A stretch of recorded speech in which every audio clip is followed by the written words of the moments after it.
En quelques mois, un pays que l'on disait sous tutelle est passé à 65% de soutien populaire tout en perdant 40% de son aide occidentale.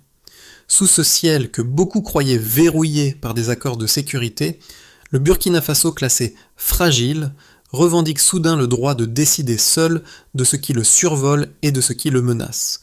Que représente, pour ceux qui observent de loin, le moment où Ibrahim Traoré transforme une rumeur de drone en test brutal de souveraineté africaine? Derrière cette alerte, c'est tout l'équilibre du Sahel qui vacille.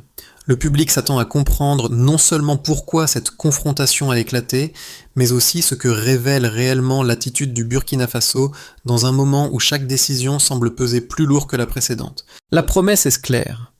Offrir une lecture précise, 10 à 12 mots, de ce que signifie un pays qui assume sa souveraineté face à des puissances capables d'imposer leur propre récit. Ce qui est en jeu dépasse un simple discours viralisé. C'est la possibilité qu'un acteur du Sahel bouscule un ordre géopolitique où l'ingérence étrangère a longtemps été présentée comme inévitable. Ibrahim Traoré, devenu symbole pour une partie de la jeunesse africaine, porte cette tension dans chacune de ses prises de position. Les risques, eux, s'alignent déjà. Isolement économique, pression militaire, amplification des attaques de djihadistes et menace d'un nouvel équilibre de force dans la région.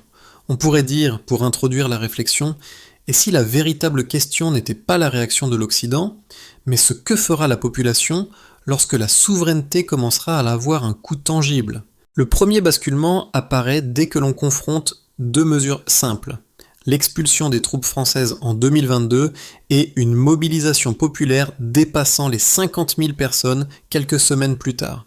À partir de ce contraste, une chaîne causale se dessine. Chaque geste de rupture produit une onde qui restructure l'ensemble du Sahel.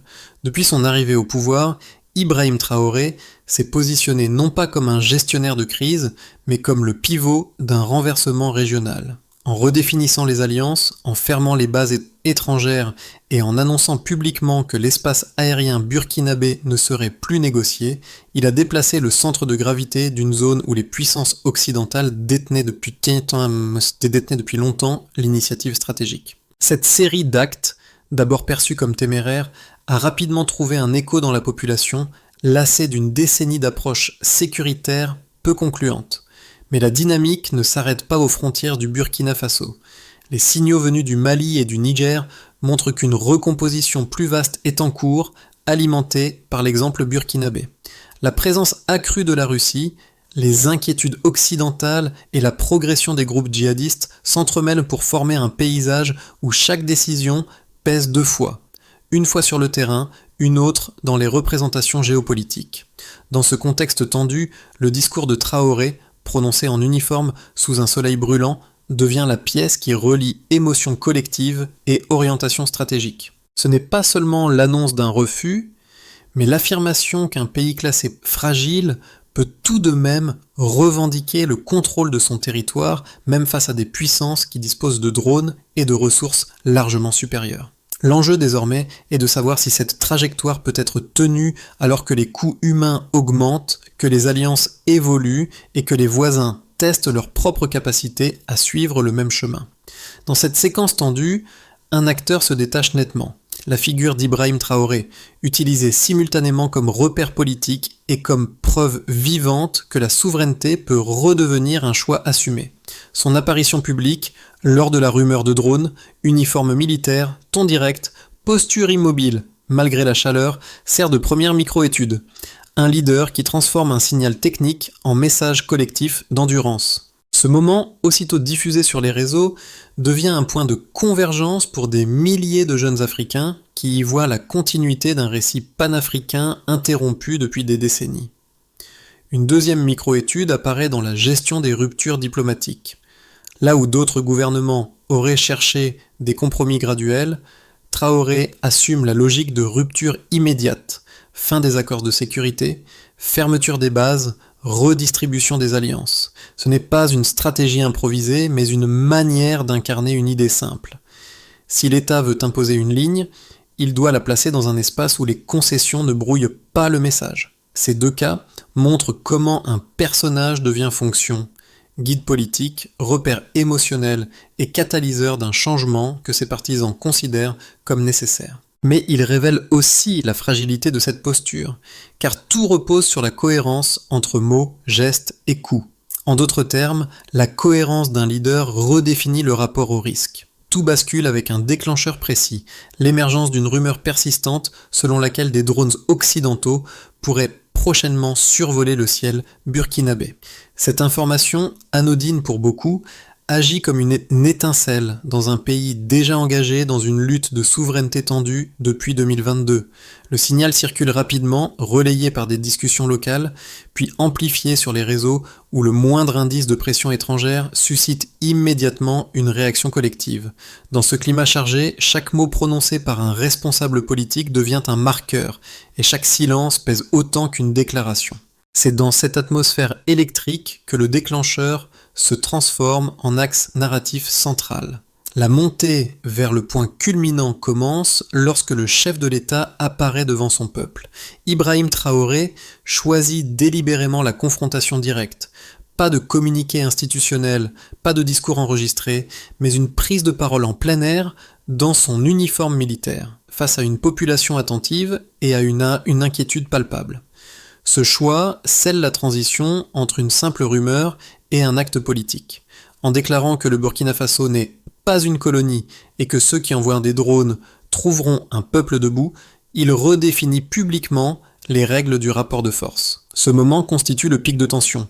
Tout converge, l'histoire récente du Sahel, les ruptures diplomatiques, les attentes populaires et la conviction que l'ingérence n'est plus tolérée. L'écho international est immédiat. Entre fascination, inquiétude et rejet, l'Occident qualifie la séquence de chaotique tandis que des jeunes Africains y voient un prolongement symbolique de la figure de Sankara. Le point culminant s'étend ensuite à la région entière. Les gouvernements voisins, eux aussi confrontés à la question des alliances extérieures, observent la séquence avec prudence. Au Mali comme au Niger, des voix affirment que ce geste burkinabé pourrait devenir un précédent. La recomposition du Sahel s'accélère.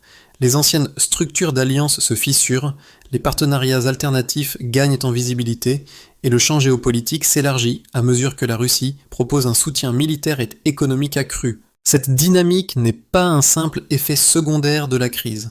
Elle en devient une extension naturelle, un produit direct du moment où un État faible, en ressources mais fort en détermination, ose contester publiquement des puissances établies. Puis viennent les répercussions continuent, la phase de Duchamp. Sur le plan sécuritaire, les groupes djihadistes exploitent le vide laissé par la réorganisation des forces étrangères et intensifient leurs offensives. Sur le plan interne, la mobilisation populaire se renforce. Plus de 50 000 personnes défilent à Ouagadougou pour soutenir la ligne souverainiste. Sur le plan diplomatique, les sanctions implicites prennent forme. L'aide occidentale diminue, les programmes humanitaires se contractent et les partenaires traditionnels adoptent une attitude plus distante. Ces ondes successives montrent que chaque action a deux effets, un impact immédiat et un réchaud prolongé qui modifie la perception du pays, de ses alliés et de ses adversaires. À ce stade, la trajectoire est claire. Le déclencheur a révélé une mécanique profonde, le pic a exposé l'ambition et les répercussions montrent le coût réel de la souveraineté revendiquée. Pour comprendre l'ampleur du basculement initié depuis 2022, il faut repartir des lignes de base, des points fixes qui permettent de mesurer ce que produit réellement un choix politique lorsqu'il s'écarte des trajectoires habituelles du Sahel. Le premier indicateur est celui du soutien interne, souvent volatile dans les contextes de crise. Or, après l'expulsion des troupes françaises, le taux de satisfaction atteint 65%, un niveau inédit pour un pays confronté à une décennie d'insécurité. Ce chiffre montre qu'un changement abrupt peut renforcer la cohésion lorsque la population estime retrouver une partie de son pouvoir politique. Cette variation n'est pas seulement symbolique, elle redéfinit les marges de manœuvre d'un dirigeant qui assume une rupture frontale avec l'Occident. Le deuxième indicateur concerne les mobilisations populaires, révélatrices de la profondeur d'un sentiment collectif, difficile à quantifier autrement. En octobre 2022, Ce sont plus de 5000 personnes qui se rassemblent à Ouagadougou pour soutenir la ligne souverainiste. Cette affluence démontre que l'adhésion ne se limite pas au discours officiel. Elle s'enracine dans une fatigue accumulée face à l'ingérence étrangère et dans l'espoir d'un renversement durable. À travers cette mobilisation, Ibrahim Traoré consolide une légitimité construite autant sur l'émotion collective que sur la réponse politique aux inquiétudes sécuritaires. La donnée reflète une dynamique où la rue devient espace de validation d'un choix stratégique. Le troisième indicateur touche aux conséquences immédiates de la réorientation diplomatique. Depuis 2022, l'aide humanitaire et les fonds de développement venus de l'UE et des États-Unis diminuent de 40%, un recul brusque qui illustre le coût matériel d'une rupture assumée. La baisse des financements fragilise des secteurs déjà vulnérables et oblige l'État à diversifier rapidement ses partenariats. Ce delta ne mesure pas seulement une perte financière, il capture le prix d'un repositionnement géopolitique qui transforme la manière dont le pays est perçu. Il indique aussi la pression extérieure exercée face à un modèle souverainiste jugé déstabilisant. Ces trois variations, 65%, 50 000, 40%, forment le socle quantitatif permettant de lire la trajectoire burkinabé comme un mouvement structuré plutôt qu'une succession de réactions improvisées.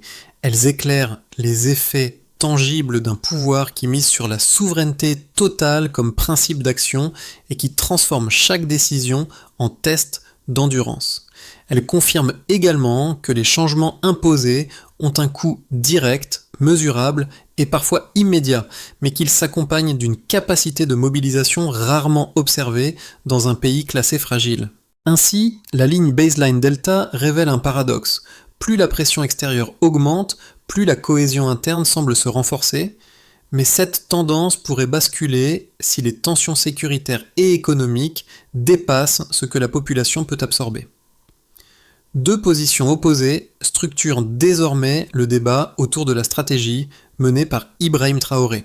La première, portée par une large frange de la population burkinabé et par une partie de la jeunesse africaine, défend l'idée que rompre avec l'Occident était nécessaire pour sortir d'un cycle d'ingérence où les interventions étrangères, notamment françaises, n'avaient pas réussi à contenir la progression djihadiste. Pour ce camp, l'argument est simple. Si 10 ans de présence militaire n'ont pas amélioré la situation sécuritaire, alors un changement radical devient non seulement légitime, mais indispensable. Cette vision voit dans la politique de Traoré une tentative de rendre aux Africains la maîtrise d'une lutte que d'autres ont trop longtemps conduite à leur place. La deuxième position, souvent formulée par des analystes internationaux ou par ceux qui craignent une dérive, avance que la rupture brutale a plongé le pays dans un isolement géopolitique dangereux. Selon eux, remplacer une dépendance occidentale par un rapprochement accéléré avec la Russie revient à déplacer la tutelle plutôt qu'à l'éliminer. Les accords militaires, dont celui lié au groupe Wagner, sont, pour ces critiques, le signe d'un risque de dépendance renouvelée. Ils soutiennent également que la montée des violences djihadistes depuis le retrait des forces étrangères démontre que le pari sécuritaire reste incertain et peut créer un vide que de nouveaux acteurs ne combleront pas immédiatement. Face à ces deux lectures, une réponse nuancée s'impose, appuyée sur les données issues du terrain. Il est vrai que le soutien populaire a atteint 65%, signal d'un consensus interne rare dans un contexte d'instabilité. Il est tout aussi vrai que les mobilisations dépassant 50 000 personnes montrent qu'il existe une dynamique collective derrière cette recherche de souveraineté. Mais il est impossible d'ignorer les conséquences mentionnées dans les sources, la réduction de 40% de l'aide occidentale, l'intensification des attaques djihadistes et l'incertitude qui entoure les nouveaux partenariats. La trajectoire de Traoré se situe donc à l'intersection de ces deux thèses. Porteuse d'un élan réel, mais exposée à des risques considérables. Un pivot inattendu surgit brutalement. À ce stade du récit, la dynamique autour du Burkina Faso cesse d'être une simple réaction aux pressions extérieures pour devenir un modèle que d'autres pays du Sahel observent avec une attention accrue. Le geste initial, celui par lequel Ibrahim Traoré transforme une rumeur de drone en ligne rouge stratégique, se propage comme un signal d'affirmation pour le Mali et le Niger, déjà engagés dans leur propre rupture avec l'Occident. Ce n'est plus seulement une déclaration nationale, c'est un précédent régional. Dans ce glissement, l'équilibre change de nature. L'Occident se trouve confronté non à un cas isolé, mais à une tendance qui remet en cause sa présence historique dans le Sahel. En parallèle, la tension sécuritaire augmente, portée par l'intensification des offensives djihadistes qui profitent des repositionnements. La question devient alors plus large. Jusqu'où un pays peut-il aller dans la défense de sa souveraineté sans déclencher une spirale d'instabilité ? Ce midpoint révèle le cœur du dilemme. Affirmer son autonomie inspire, mais entraîne un prix immédiat que nul ne peut ignorer. Les conséquences du tournant engagé sous Ibrahim Traoré se manifestent désormais dans 4 directions distinctes, chacune révélant une facette du prix ou du potentiel de la souveraineté revendiquée. 1. Pour ce que l'on pourrait considérer comme la dimension sociale, population and cohésion sociale. La réaction populaire constitue l'un des effets les plus visibles. Le discours prononcé en uniforme, devenu viral, alimente un sentiment d'unité rarement observé au Burkina Faso ces dernières années. Les manifestations dépassant 50 000 personnes montrent une mobilisation profonde, nourrie par la conviction qu'un pays longtemps perçu comme dépendant peut enfin s'exprimer sans intermédiaire. Cette dynamique, toutefois, reste fragile. L'enthousiasme populaire est réel, mais il dépendra de la capacité du gouvernement à réduire l'insécurité quotidienne. Sans amélioration tangible, la cohésion pourrait s'éroder. 2. Pour ce que l'on pourrait considérer comme impact économique direct. La diminution de 40% de l'aide occidentale impose un ajustement immédiat. Les programmes humanitaires et de développement voient leur financement se contracter, créant un espace critique que l'État doit combler. Ce retrait forcé pousse le pays vers une diversification accélérée des partenaires, notamment vers la Russie ou la Chine, encore que les sources ne donnent pas de chiffres supplémentaires. La conséquence économique interne est double, une pression budgétaire accrue et un besoin urgent de stabiliser les secteurs sensibles pour éviter une détérioration rapide du niveau de vie. L'élan souverainiste se heurte donc à un défi matériel palpable. 3. Pour ce que l'on pourrait considérer comme la dimension institutionnelle, positionnement régional et international. Le repositionnement burkinabé entraîne un effet domino dans le Sahel. Le Mali et le Niger, déjà engagés dans leur propre rupture, observent dans l'attitude de Traoré un précédent. L'Occident, pour sa part, qualifie la situation de chaos, interprétant ses choix comme une déstabilisation d'un partenariat sécuritaire ancien. Cette lecture oppose 2 visions, un bloc souverainiste africain en formation et des puissances extérieures cherchant à préserver un modèle d'intervention. La trajectoire diplomatique du Burkina Faso devient ainsi un terrain d'observation stratégique pour l'ensemble du continent. 4. Pour ce que l'on pourrait considérer comme l'enjeu sécurité régionale et Sahel élargi. La situation sécuritaire constitue l'une des zones d'impact les plus sensibles.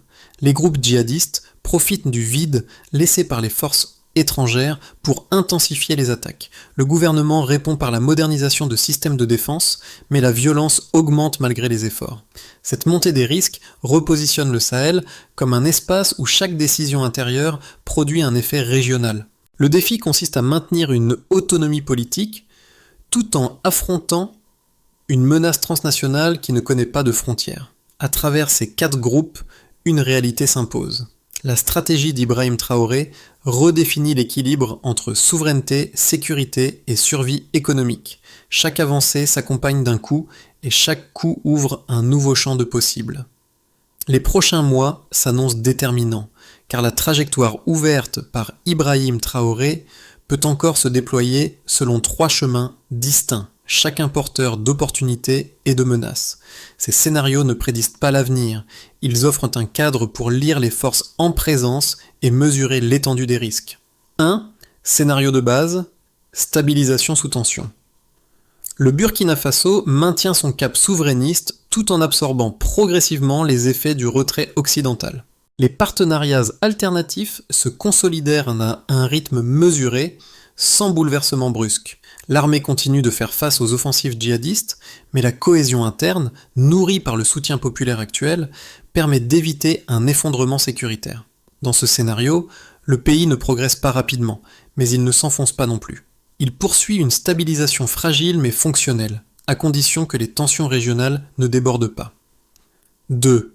Scénario optimiste, consolidation géopolitique et relance interne. Une combinaison d'éléments favorables s'aligne. Les nouvelles alliances apportent un soutien militaire et économique suffisant pour alléger les pressions immédiates, tandis que la mobilisation populaire se transforme en dynamique civique durable. Les voisins du Sahel renforcent leur coordination, créant un bloc souverainiste africain plus cohérent. Dans cette configuration, Ibrahim Traoré devient un acteur pivot de la région et entame des réformes destinées à stabiliser l'économie et à renforcer la capacité de gouvernance. Le pays gagne en autonomie réelle et l'effet inspirateur sur le continent s'amplifie. 3. Scénario le plus défavorable. Guerre prolongée et isolement accru. L'intensification des attaques djihadistes dépasse les capacités de riposte. Les partenaires alternatifs n'apportent pas de soutien suffisant ou imposent des contreparties lourdes. Le recul de 40% de l'aide occidentale accélère la dégradation de la situation économique.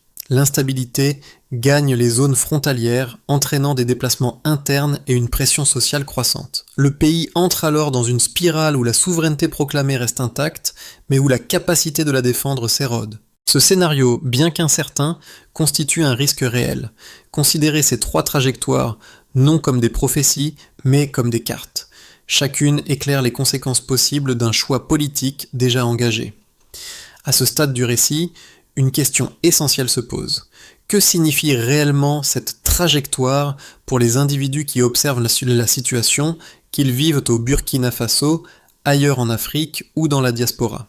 Les décisions d'Ibrahim Traoré, si elles sont analysées à l'échelle géopolitique, touchent d'abord des vies humaines concrètes, chacun réagissant selon son propre rapport à la souveraineté, à la stabilité et au futur. Pour le groupe A, les jeunes urbains, la séquence ouverte depuis 2002 représente un espace inédit d'identification. Ils y voient la possibilité qu'une figure politique exprime, sans détour, le besoin d'autonomie face aux ingérences répétées. Ce sentiment produit une énergie collective, mais aussi une attente forte, celle de voir les décisions politiques produire des améliorations tangibles dans la vie quotidienne. Cette attente constitue déjà une pression implicite pour le gouvernement. Pour le groupe B, les familles confrontées à l'insécurité, le dilemme est plus douloureux. Le discours de souveraineté inspire, mais la violence quotidienne reste un obstacle concret. Ces foyers oscillent entre espoir et fatigue, entre adhésion à un projet audacieux et inquiétude devant les offensives djihadistes. Leur perception dépendra de la capacité de l'État à assurer un minimum de sécurité durable. Pour le groupe C, la diaspora africaine, l'impact est surtout symbolique. Les prises de position de Traoré nourrissent un imaginaire panafricain renouvelé, celui où un pays classé fragile ose contester un ordre établi. Mais au-delà de l'enthousiasme, la diaspora cherche des réponses concrètes. La souveraineté peut-elle réellement s'incarner dans des résultats mesurables? Dans ces 3 angles, une certitude apparaît. Les décisions actuelles créent un horizon d'attente qui engagera durablement la relation entre population et leadership. Pour traduire la souveraineté en résultats tangibles, un pays comme le Burkina Faso doit passer d'un discours de rupture à une architecture d'action progressive. La stratégie d'Ibrahim Traoré ne peut produire des effets durables que si elle s'appuie sur une série d'étapes concrètes, chacune mesurable et alignée sur les capacités réelles de l'État. Un plan trop ambitieux échouerait. Un plan trop prudent serait rapidement dépassé par l'évolution du Sahel. C'est pourquoi une feuille de route resserrée et cohérente devient indispensable. Étape 1. Assainir la gouvernance interne, renforcer l'état de droit, stabiliser l'administration et réduire les zones d'opacité. Une gouvernance crédible crée la base minimale pour attirer des partenaires, même en contexte de rupture. Étape 2. Prioriser la défense nationale de façon ciblée, consolider les unités capables de répondre aux offensives djihadistes tout en maintenant la modernisation déjà engagée. L'objectif n'est pas de militariser davantage, mais de regagner la capacité de sécuriser les zones critiques. Étape 3. Diversifier les partenariats sans dépendance. Négocier avec plusieurs acteurs plutôt qu'un seul bloc afin d'éviter la substitution d'une tutelle par une autre. La diversification doit servir l'autonomie, non la déplacer. Étape 4. relever l'économie locale par des secteurs pivots, investir dans l'agriculture, l'artisanat et l'exploitation minière pour créer une base de revenus internes moins sensible aux ruptures d'aide extérieure. Étape 5. Consolider l'axe panafricain émerge, approfondir les liens régionaux afin que l'élan souverainiste ne repose pas uniquement sur un pays isolé. Une coalition réduit le coût politique de chaque décision. Cette feuille de route n'offre aucune garantie, mais elle fournit un fil directeur. Avancez pas à pas pour transformer une affirmation politique en réalité durable. L'image de départ, celle d'un homme en uniforme, immobile sous un soleil écrasant, revient comme un fil tendu qui relie l'ensemble de cette trajectoire. Dans cette scène fondatrice, décrite plus tôt, Ibrahim Traoré ne se contente pas de parler. Il incarne une idée que beaucoup croyaient étouffée depuis longtemps, celle d'un État capable d'affirmer ses choix malgré des rapports de force écrasants. C'est ce motif, simple et brut, qui a servi de point d'appui aux mobilisations populaires et à la recomposition des alliances du Sahel. Pour certains, cette posture évoque un héritage interrompu. Pour d'autres, elle ouvre un champ d'incertitude. Mais dans tous les cas, elle marque un tournant dans la manière dont un pays perçu comme fragile choisit d'apparaître aux yeux du monde. Le geste ne garantit rien, mais il transforme la perception du possible, et c'est souvent ainsi que commencent les basculements durables. À travers ce rappel du motif initial, une vérité s'impose. La souveraineté n'est jamais un État, mais un mouvement. Coding. La souveraineté se gagne à chaque pas. L'histoire du Burkina Faso ouvre aujourd'hui un espace de réflexion qui dépasse les frontières du Sahel. Les choix portés par Ibrahim Traoré interrogent chacun sur ce que signifie réellement défendre une souveraineté dans un monde où les rapports de force se déplacent sans cesse. Cette trajectoire, marquée par des risques et des élans nouveaux, invite à regarder autrement la relation entre indépendance, sécurité et capacité collective à se projeter dans l'avenir. Dans cette perspective, la question essentielle n'est peut-être pas de savoir si un modèle doit être imité ou rejeté, mais de comprendre ce qu'il révèle sur les attentes profondes des peuples africains. Les débats émergent, les positions se croisent, et une conversation plus large s'ouvre autour de la place que peuvent prendre les nations du Sahel dans l'ordre mondial. Si cette séquence vous interpelle, vous pouvez partager vos réflexions, vos doutes ou vos espoirs. Ils nourrissent un échange nécessaire pour saisir la complexité d'un moment historique en formation.